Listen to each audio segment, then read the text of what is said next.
À présent, je sais ce qu'est le cadastre. Je vais découvrir comment mener une recherche à partir d'exemples. En fonction des informations dont je dispose, soit je sais situer le bien concerné sur les plans du cadastre napoléonien réalisés entre 1810 et 1820, soit je connais la référence du cadastre napoléonien, c'est-à-dire la lettre de section et le numéro de parcelle, soit je suis en possession du nom de l'un des propriétaires du bien recherché.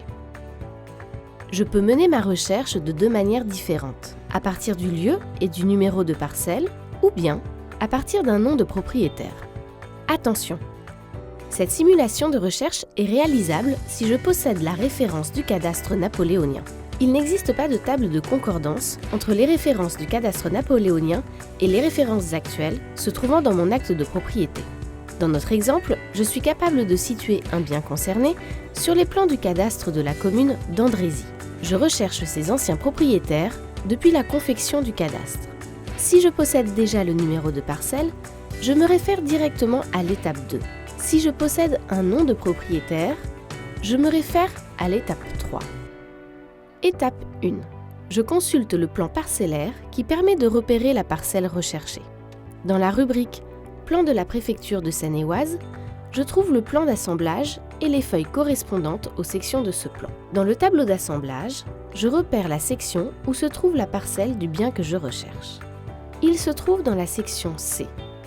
Je me reporte donc à la feuille correspondante. Je localise la parcelle située dans le lieu-dit Les Couteilles et prends note de son numéro 1996. Étape 2. Maintenant que je connais la référence du cadastre du bien recherché, je poursuis ma recherche dans l'état de section des propriétés bâties et non bâties. Je recherche dans la section C le numéro de parcelle 1996. En face de ce numéro, je découvre le nom du propriétaire au moment de la réalisation du premier état de section, Louis-Noël Moreau. J'apprends également que la parcelle C 1996 est constituée d'une terre. Étape 3. Je peux désormais utiliser la matrice des propriétés foncières. La matrice des propriétés foncières est composée de 4 registres couvrant la période 1829-1914.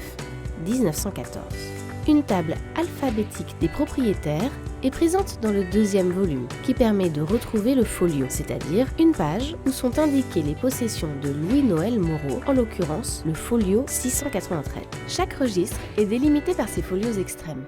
Pour trouver le folio 693, je dois donc consulter le registre comprenant les folios 681 à 1320. Le folio 693 mentionne 2 propriétaires, dont ici Louis-Noël Moreau, ouvrier maçon à Andrézy, propriétaire de 13 parcelles, dont la parcelle C 1987.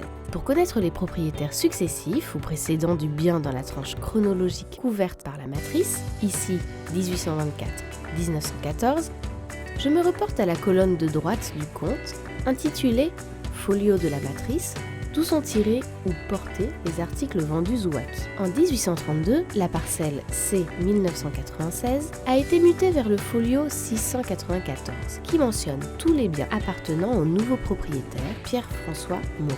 Puis, la parcelle est à nouveau mutée en 1850 vers le folio 250, indiquant M.